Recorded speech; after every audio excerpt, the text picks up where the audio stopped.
सल्लल्लाहु अलैहि वसल्लम या सहाबा ने आज के दिन हलवा पकाकर बांटा? नहीं। क्या उन्होंने आज की रात को दिवाली की तरह पटाखे फोड़े? बिल्कुल नहीं। ये सब इंडिया और पाकिस्तान का कल्चर है, इस्लाम नहीं। इस्लाम में हलवे की कोई खास फजीलत नहीं है। मीठा पसंद होना अलग बात है, लेकिन उसे सवाब का जरिया बना लेना बिदअत है। तीसरी गलती, सिर्फ 15 शाबान को रोजा रखना और बाकी महीना खाली छोड़ देना। सही हदीस बुखारी से साबित है कि अल्लाह के नबी शाबान के पूरे महीने में कसरत से रोजे रखते थे। उन्होंने कभी सिर्फ 15 तारीख को फिक्स करके त्योहार नहीं बनाया। याद रखो, दीन उतना ही है जितना मोहम्मद सल्लल्लाहु अलैहि वसल्लम देकर गए हैं। जब हम अपनी तरफ से चीजें ऐड करते हैं, जैसे 100 रकत की स्पेशल नमाज या हलवा, तो वो इबादत नहीं बिदअत बन जाती है, और हर बिदअत गुमराही है। या अल्लाह, मैं तो इसे सवाब समझकर कर रही थी। मुझे लगा जितना शोर शराबा और खाना पीना होगा उतनी बरकत होगी।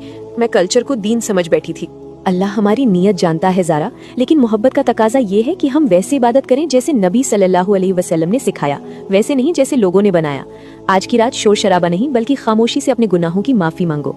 बिद्दत छोड़ो, सुन्नत पकड़ो। मैं आज ही सबको मना करूंगी, नो हलवा रिचुअल, नो क्रैकर्स, सिर्फ अल्लाह से माफी। अगर आप भी इन रस्मों में फंसे थे तो आज ही तौबा करें। दीन आसान है, उसे मुश्किल मत बनाओ। या अल्लाह, हमें दिखावे वाली इबादत और हर किस्म की बिद्दा से बचा। हमें सिराते मुस्तकीम पर चलने की तौफीक दे।